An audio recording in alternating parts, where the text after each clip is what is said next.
All right. Hello again, adventurers, and welcome to another exciting episode of D&D Deep Dive, the show where we dive deep into classes, subclasses, and other features of the D&D 5e to help you get the most out of your choices.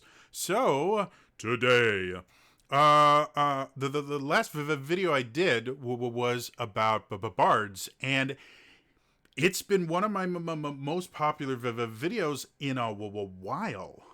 So I figured I would follow that up with more bards.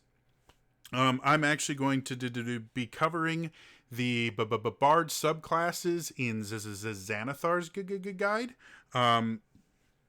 Partially because I really had fun to talking about some of the cool aspects of the bard and the cool things that they could do. And the other aspect being these are really cool. Overall, if you haven't picked up Xanathar's Guide to Everything, it is a brilliant book. The character options in there are absolutely fantastic. There are just tons and tons of information in the book that are a lot of fun. And I really think things like the Ranger subclasses, I could cover those in a different video. The Ranger subclasses fix a lot of the issues that the PHB Ranger has that makes it so underwhelming to play.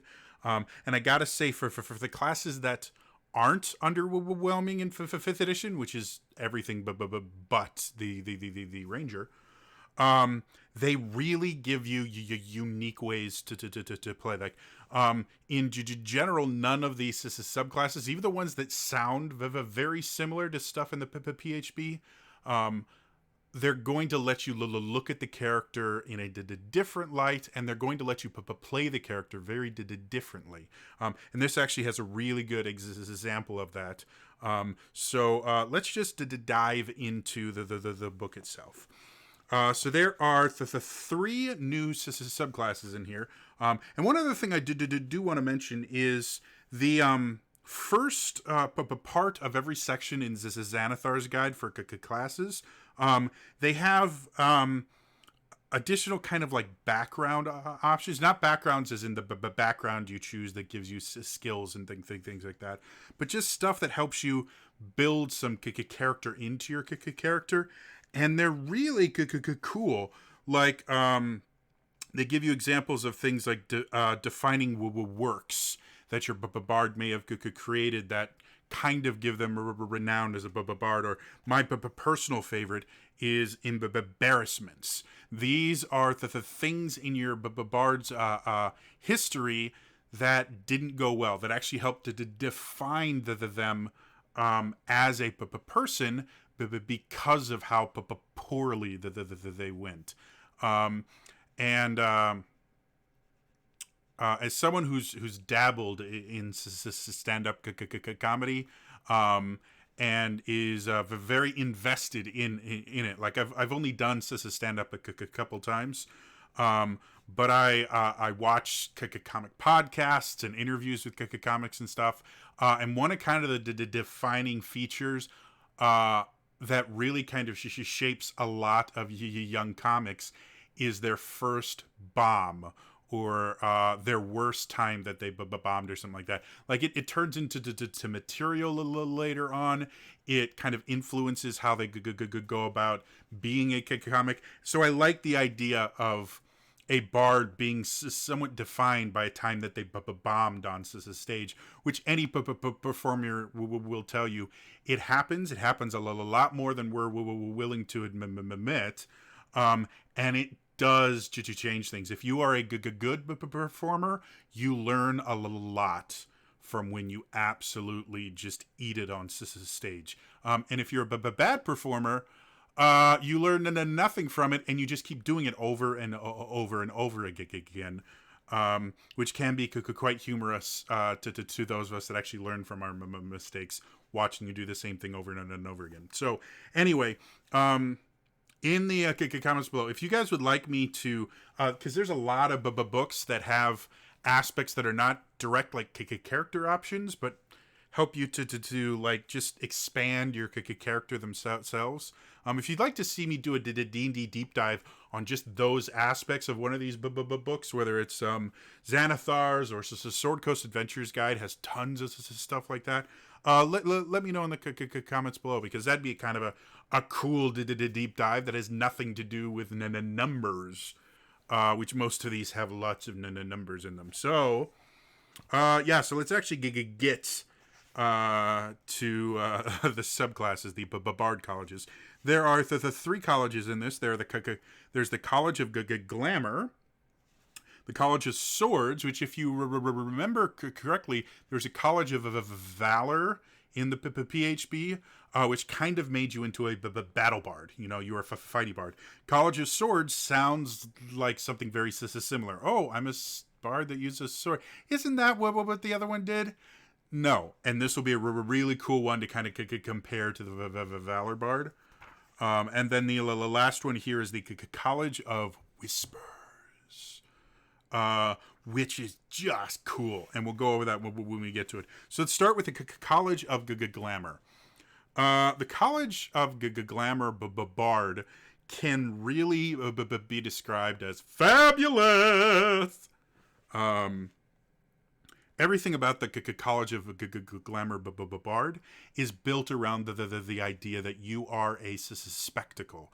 Everything you do has flash and panache. And the backstory for it actually goes into details that the reason you have this kind of otherworldly style to you is you were either taught by someone who lived in the Feywild, or you learned your craft while experiencing some aspect of the Feywild. So that kind of unearthly beauty and wonder that's built into the Feywild itself is exemplified in the College of Glamour.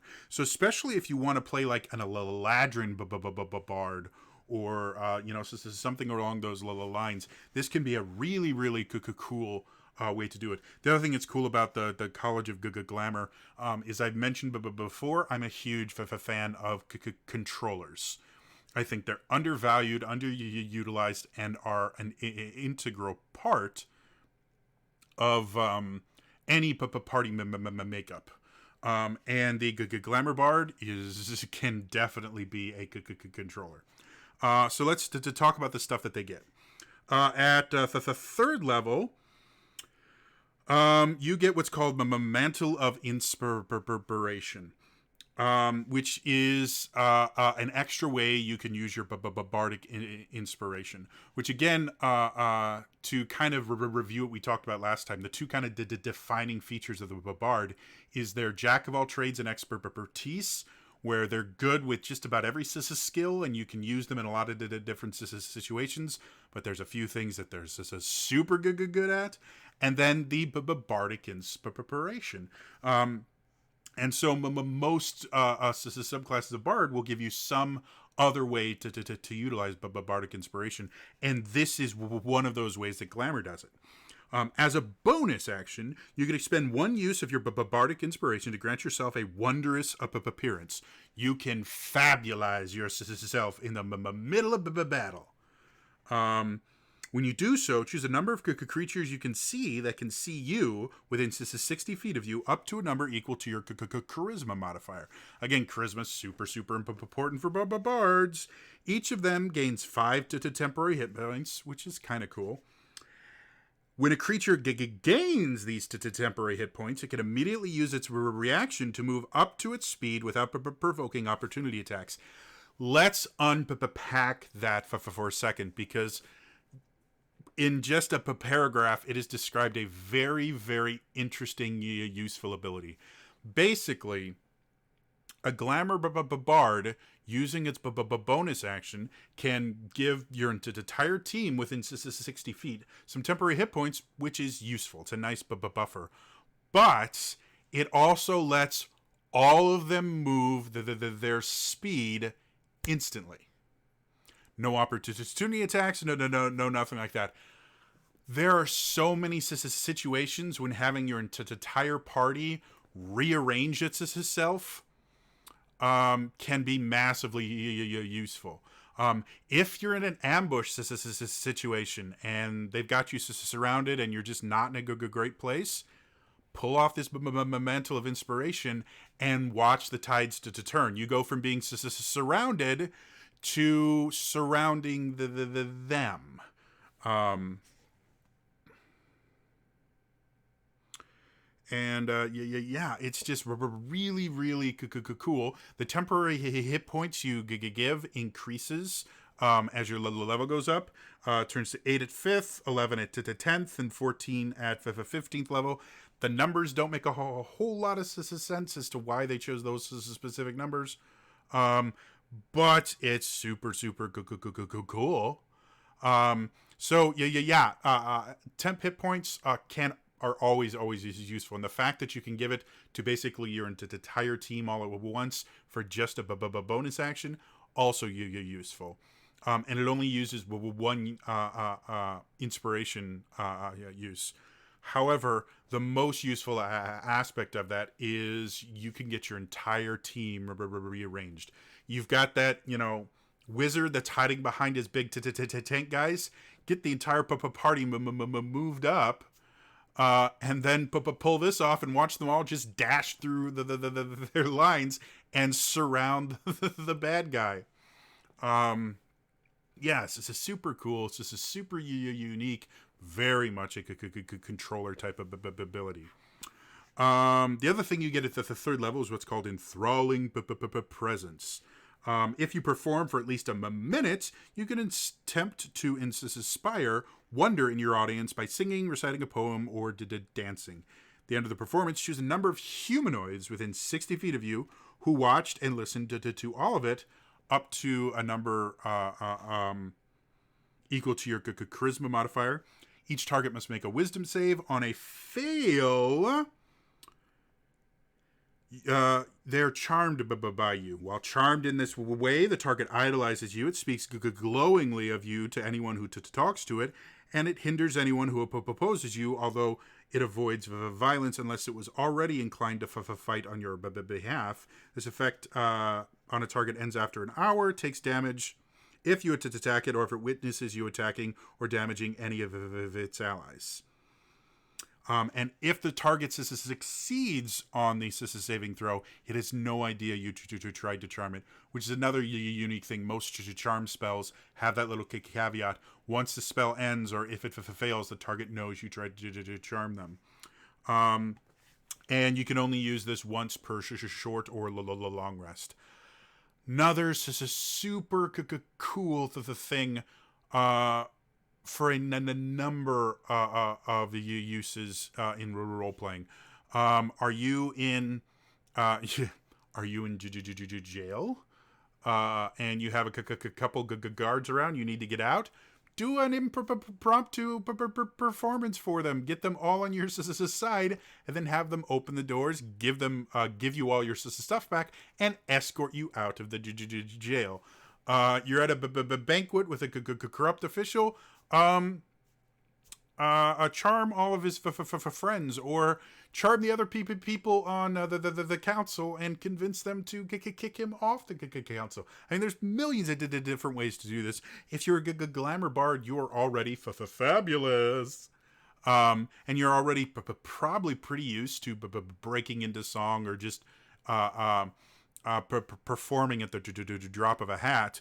So this just gives you a reason to do that, and rewards you for doing it. At 6th level, you get what's called Mantle of Majesty. As a bonus action, you cast command. You can cast command without expending a spell slot, And you take on an appearance of unearthly beauty for 1 minute or until your concentration ends, as if you're concentrating on a spell. So you take damage, you make concentration checks. If you cast another concentration spell, this ends. During this time, you can cast Command as a bonus action on each of your turns without expending a spell slot. Any creature charmed by you automatically fails its saving throw against the command you cast with this feature. And once you use it, you have to take a little long rest to use it again. Another super interesting control based ability. 1 minute is to 10 rounds, which is longer than most combat lasts. So having 10 rounds of commands that you can use, which command itself is really useful as far as spells go. I'm actually going to try and get my PHB here to read the exact text, so I don't say something wrong.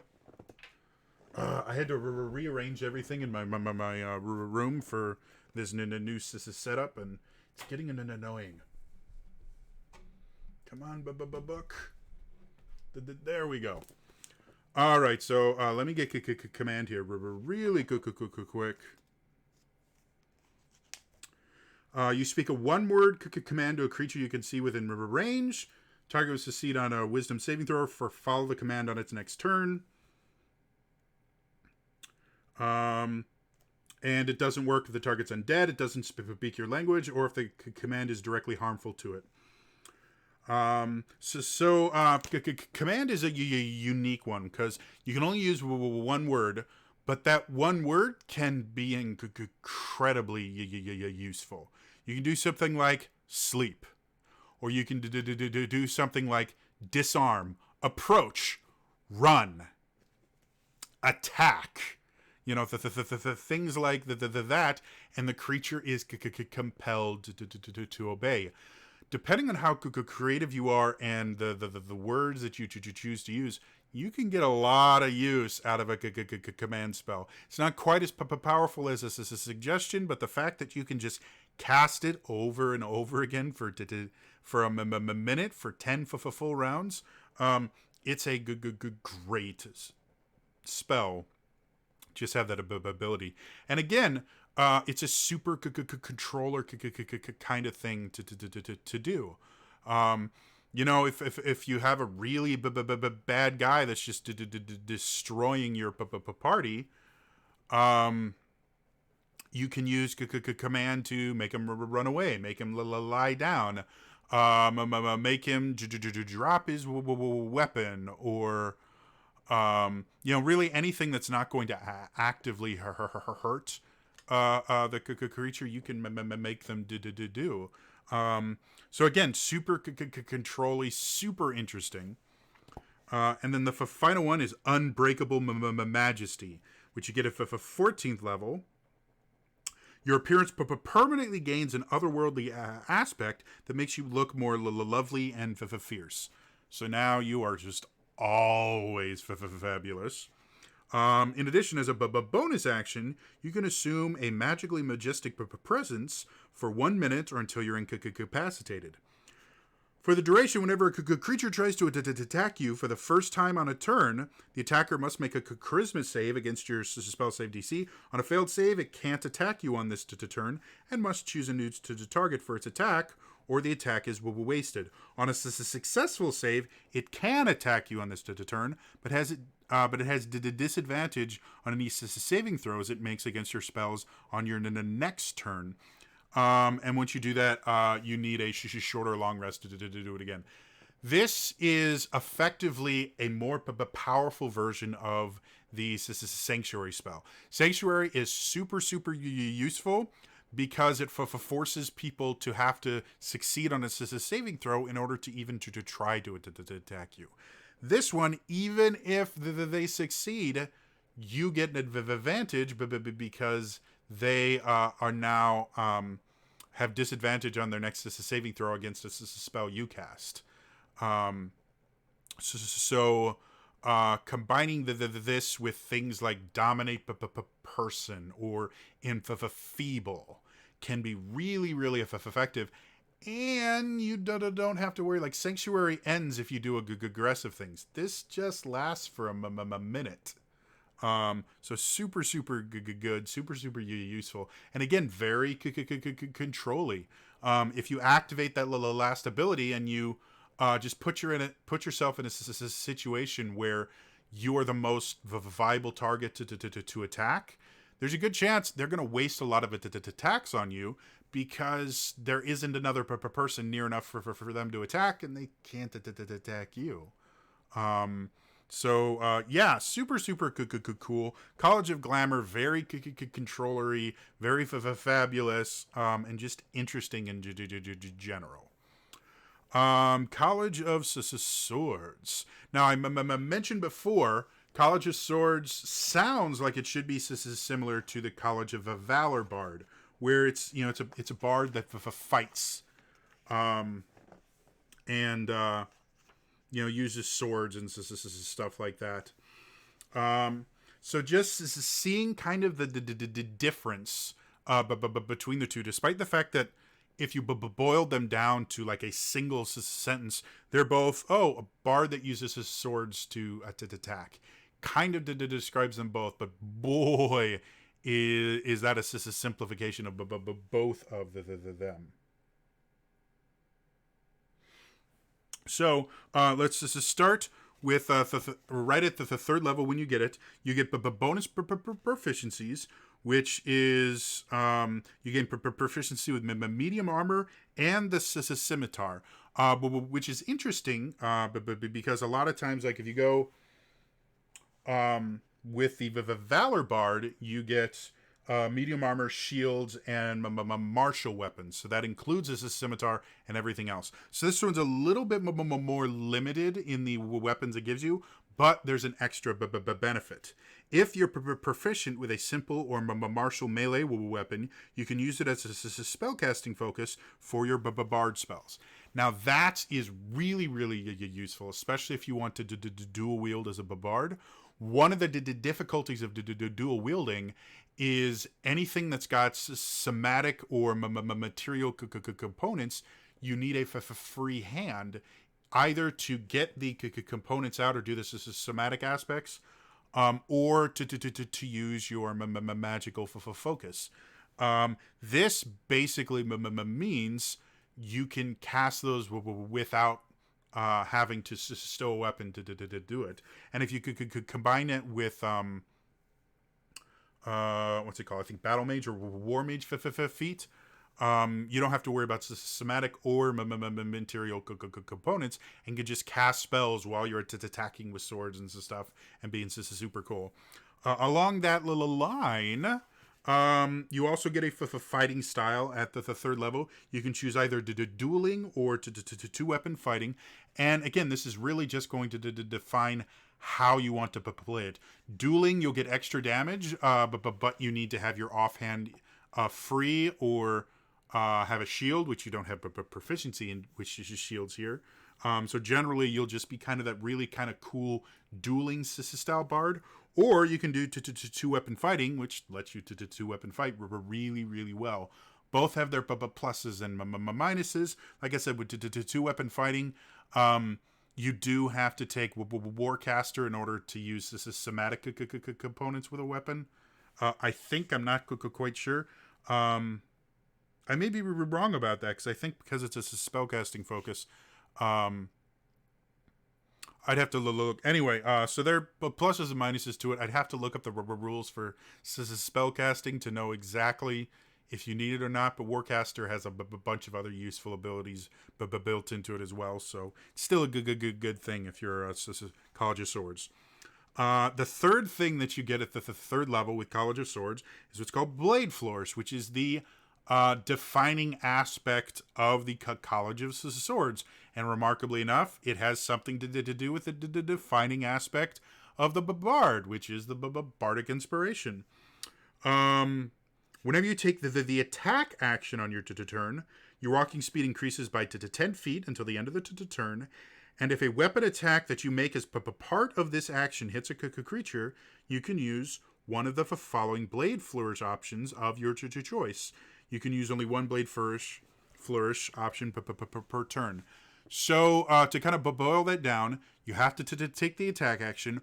Only attacks that are part of the attack action can do this flourish. So your offhand attack cannot activate a flourish. Which again might be something that helps you decide between dueling or two-weapon fighting. And these are the three things you have. Defensive flourish. You can expend one use of your bardic inspiration, which all of these will do. I just won't read that part next time. To cause the weapon to deal extra damage to the target you hit. The damage equals the number you rolled on your bardic inspiration die. That's how every one of these works. So I'll just, going forward, I'll just explain the differences. You also add the number rolled to your AC until this is the start of your next turn with defensive flourish. So not only do you do extra damage, which is always useful, kind of like a paladin's smite, but it's your instead of a spell slot you're burning, it's your inspiration die. But it increases your AC. Even at the third level, that's a D6. When you're getting up really high, that's a D12. You could add to 12 to your armor class using defensive flourish. That's a big deal. Makes you really, really hard to hit. And again, with that action economy mindset, run into a group of enemies, defensive flourish one of them, and then watch them all waste their attacks, sometimes even wasting their multi-attacks on you, as you just kind of sit back and go, can't touch this. D. Next one is slashing flourish. You can cause the weapon to deal extra damage to the target you hit and to any other creature of your choice that you can see within 5 feet. The damage equals the number you rolled on your bardic inspiration die. Another really useful thing, depending on the enemy positions, which is where that controlling aspect becomes super useful. If you can get 3 or 4 bad guys all next to each other, pull off a slashing flourish. Again, you could do an extra anywhere from D6 to D12 damage to every one of them, which is a lot of damage. Especially if you could combine it with any other and a number of spells that you could learn through your magical secrets or anything like that. So super cool, super useful. I tend to kind of in a choice between the two, I tend to kind of prefer the defensive flourish, just because I prefer to not get hit overdoing extra damage if I can help it. And then the last one is mobile flourish,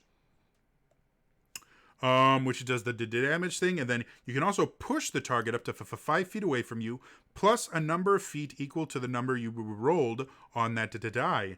You can then immediately use your reaction to move up to your walking speed to an unoccupied space within 5 feet of the target. So this one is a very control-oriented. The only issue I have with it is I play primarily on grids. And grids are put in for 5 feet squares. So the most you can get of movement out of this is an additional 5 or to 10 feet, which isn't super useful. And to get the additional to 10 feet, you have to be at a pretty high level, to tier 3 or higher. But again, in certain situations, the ability to move a character is massively useful. Push him off a cliff, push him into a well, push him into fireball formation. If you have another sword bard in the party for whatever reason, push him next to another guy so they can use their slashing flourish. All of those are equally useful abilities and useful the things when you're thinking more tactically than how can I do the most damage in one turn. So super good cool.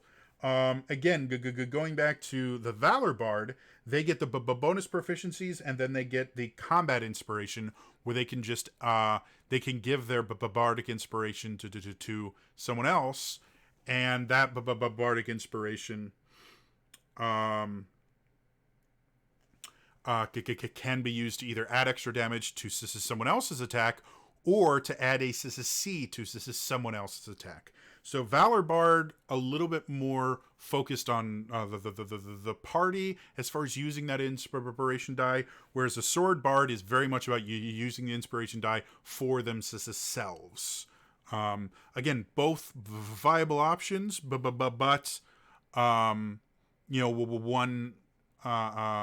is going to be more self-focused versus the other being a little more group-focused on the use of their bardic inspiration dice. 6th level, you get extra attack, which is true on both of them. We talked about it before. Normally, you get it at 5th level, but because it's boiled into a subclass, it has to be 6th level. And then the last thing for the Sword Bard is another way to improve that flourish. At the 14th level, whenever you use a Blade Flourish option, you can roll a D6 and use it instead of spending a Bardic Inspiration die. So, by the time you reach the 14th level, you have a D10 for your inspiration die. Super useful, but you still have little limited inspirations. So, this lets you still use your flourishes, which are the defining feature of this as a Sword Bard, without burning your bardic inspiration, so you can use that to inspire other people, which is super useful. And it also means if you run out of inspiration, you can still do your flourishes. So again, overall, I love the Sword College of the Swords Bard. I think it's a much more unique and interesting way to play a bard than a lot of people think about it. Simply because it adds those control aspects that, in order to do that kind of control with a traditional bard, you have to rely almost entirely on spells to do it. Now again, the Valor Bard gets battle magic at the 14th level, which when they cast a spell, they get to make an attack as a bonus action. So, again, both of them interesting, both of them viable options. Neither one is going to encroach on the other one's territory, despite the fact that both are basically bards with swords. So, I love it. I think this is super cool. Next one is the College of Whispers, and I'm just going to ditch my PHP because I'm running out of room here. Stop it, book. All right. College of Whispers is terrifying. It really is, and it's designed to be. The whole class is built on the idea of messing with people's minds, basically being the scariest person in the room on purpose. The first thing you get when you choose at the 3rd level is called Psychic Blades. When you hit a creature with a weapon attack, you can expend one use of your bardic inspiration to deal an extra 2d6 psychic damage to the target. You can do so only once per round on your turn. And the psychic damage increases to 3d6 at 5th, 5d6 at 10th, 8d6 at 5th level. This is effectively a lesser version of a rogue's sneak attack. You do a ton of damage with it. It uses d6s. And it's something you can only do once per turn. It does use your bardic inspiration. So again, another unique way to use it. And it does psychic damage, which again, there's not a ton of creatures that have resistance to psychic damage. So this is basically just for free damage. And I like the idea that when the whisper bard comes up and like stabs you, it just also messes with your head. Like it stabs you and it's like nobody loves you, or something like that. Or it stabs you. It's like you were adopted. Your parents never even cared for you.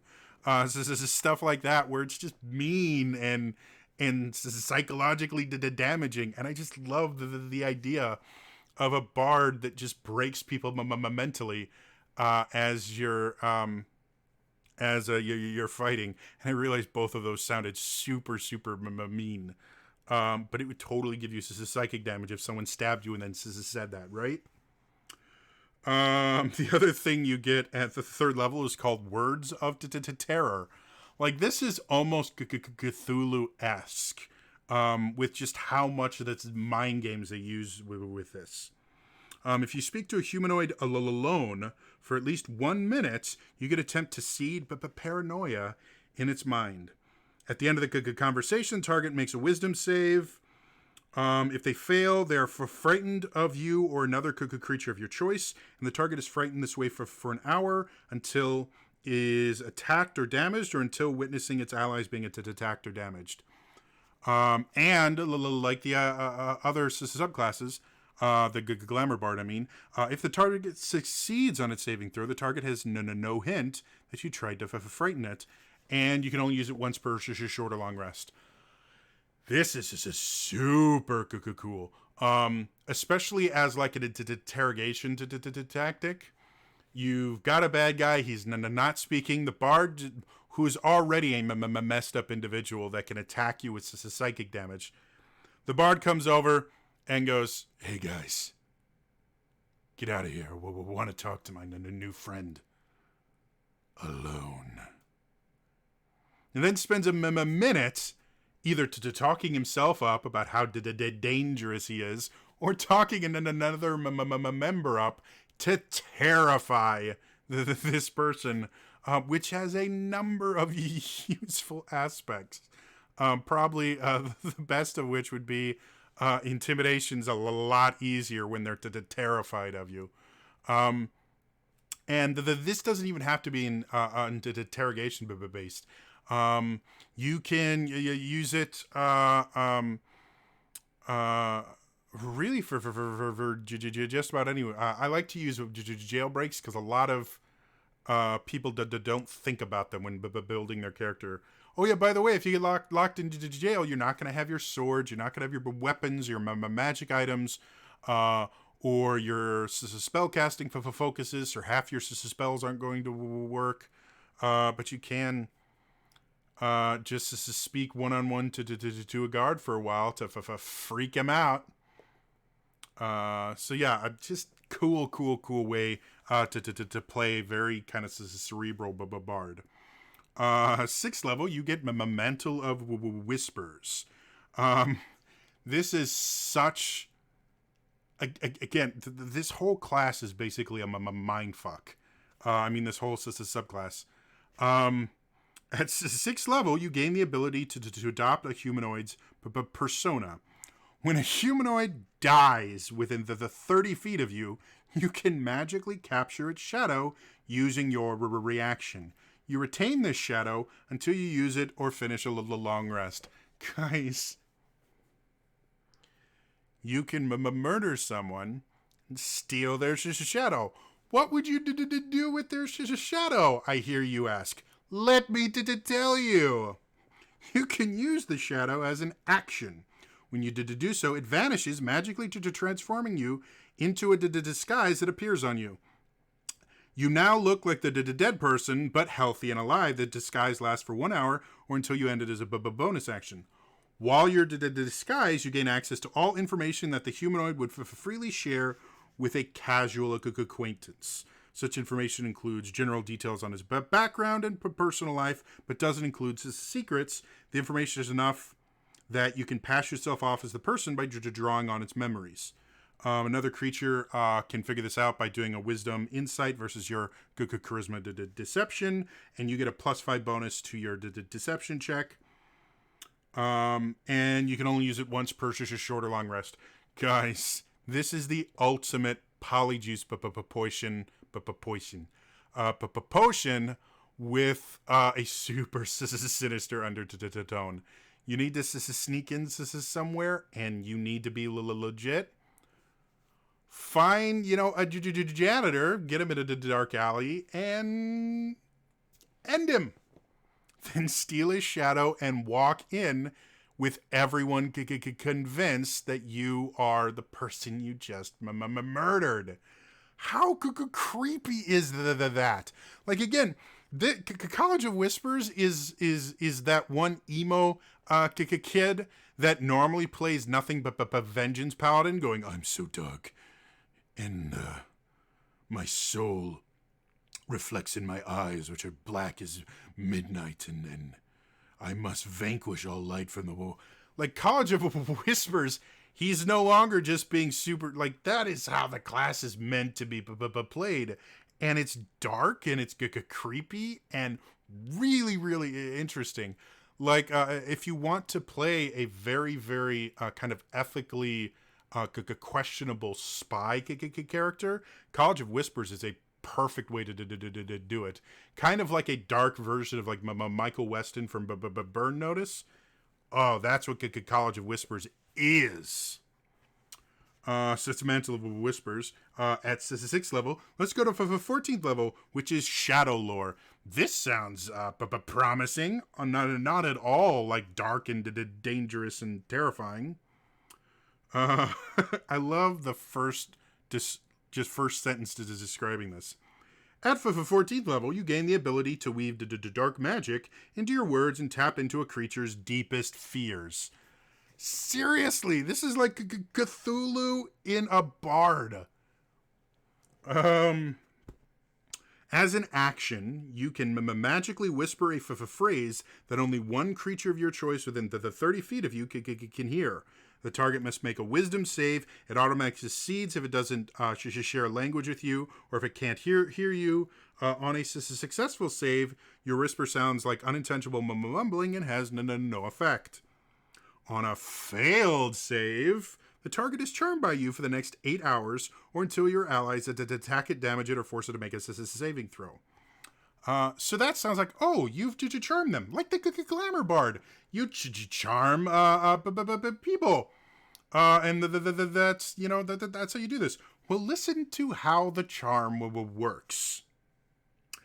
It interprets the whispers as a description of its most mortifying secret. You gain no knowledge of this secret, but the target is convinced you know it.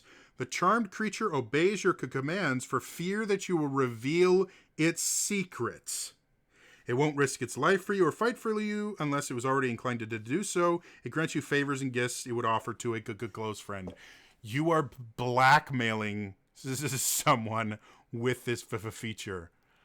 How dark is that? You can do psychic damage whenever you attack.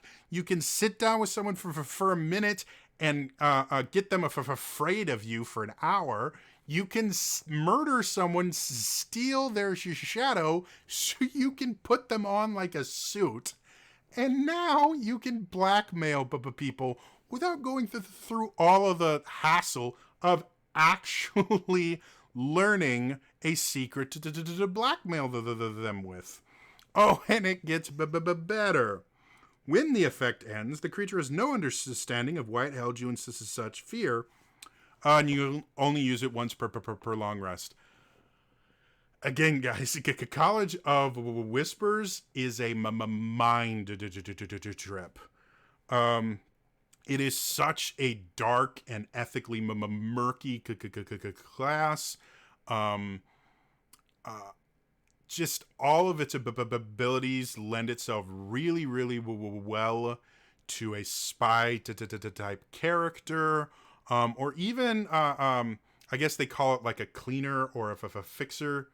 Those might be two different underworld professions. I'm not that well versed in the underworld, so but someone that just kind of fixes the things that need to be fixed. Yeah, I mean, just it's a cool class. It's just extremely different from the bards that you would normally think of. Generally, bards, they flirt with people and they sing and they tell funny jokes and stuff like that. Whisper bard, nothing like that. They're dark. They're devious. They don't pull punches. Very much an ends justifies the means kind of character. And to me, that just makes them even cooler. A massively different approach to playing a bard. So yeah. What do you guys think? Three, like I just said, three very different ways to play your bard, which is what I love about Xanathar's guide, is it gives you such interesting different ways to approach your characters. And yeah, just about everything the thing in here is really cool. So anyway, in the comments below, let me know, did this inspire you to maybe build a character out of one of these classes? Do you want to be a Whisper Bard? I can see it, like you're going, no, I would never be a Whisper Bard. Yeah. Yep, I knew it. Also, like I said, this Sword Bard is really cool. The Glamour Bard is really cool. Like I said, all of them are really good viable options in that, and I would love to hear what kind of ideas this inspired in you. And yeah, put that in the comments below. Also, if you have another class that you want to see me to talk about or anything like that, especially homebrew classes, I only have the cleric and the wizard left, but before I've done all of the base classes in the 5th edition. So if there are other classes or the things like that you want us to see in this, just put them in the comments and I will just start looking into them. Otherwise, that's all for me today, and I will see you guys next time, all right? Bye-bye.